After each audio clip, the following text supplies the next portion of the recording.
MP Ambu Samdani ji. Thank you, sir, for permitting me to discuss the budget.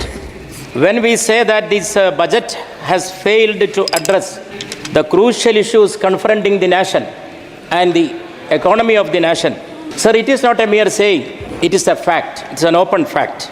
Even the inflation which has affected severely the common people has not been seriously addressed by this budget. It is regretful that even after the eye-opening setback in the election, the government is not ready to open its eyes and to see the Indian reality with neutrality. आंखें अगर है बंद तो दिन भी रात है इसमें भला कसूर क्या है आफताब का. This is the position, sir. The government has to open its eyes to see the reality straightly. Sir, this budget is a sign of the changed political landscape and the fractured verdict that the last Lok Sabha election has given to this ruling party. The verdict was against the singular party majority syndrome of the ruling party.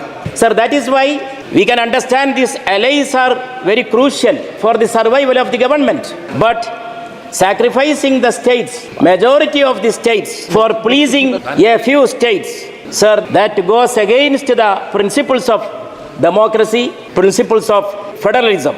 Sir, in our system, our fairness is directly linked with federalism.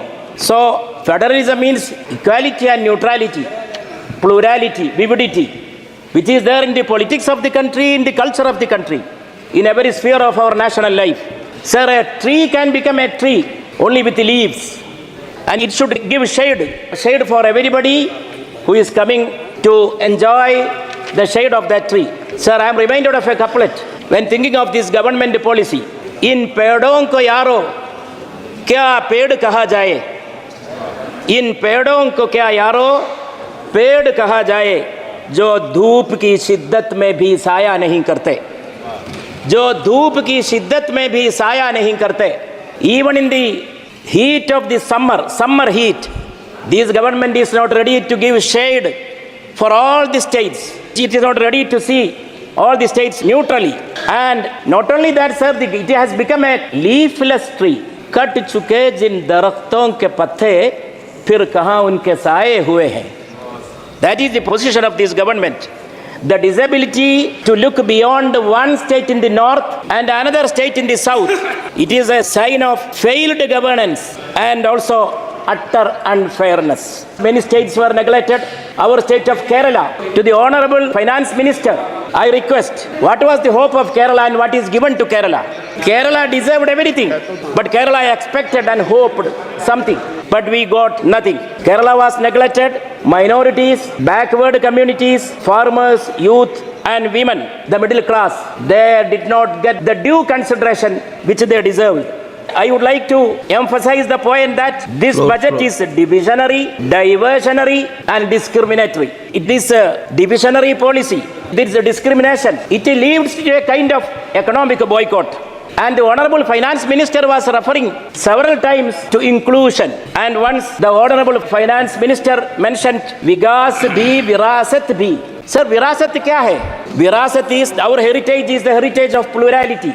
It is not a singular polarity. We know that even in this Kanbar Yatra, the policy adopted by the rulers there in those states, it was against the very spirit of constitution. It was against this kind of virasat. The Supreme Court had to intervene to halt those concerned states from implementing that directive which was asking to display the identity of the shopkeepers. Sir, even the other day, one head constable, Ashik Ali, jumped to the river to save a young Kanwarian named Monu Singh, 21-year-old Monu Singh.